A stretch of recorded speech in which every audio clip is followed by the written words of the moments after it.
If you woke up today and you did not have a very good night last night, maybe you went drinking, maybe you did something you weren't supposed to do, maybe you just didn't keep your promises to yourself.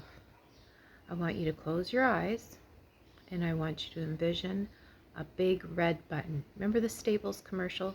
That red button that they had on there? I want you to envision you pressing that big red button and resetting everything. I want you to forgive yourself for whatever you did. I want you to say to yourself, today is a new day and you're going to restart. It works. Keep trying and trying and try again, and eventually things will get easier, and eventually you will get things right. And you might have to press that reset button multiple times.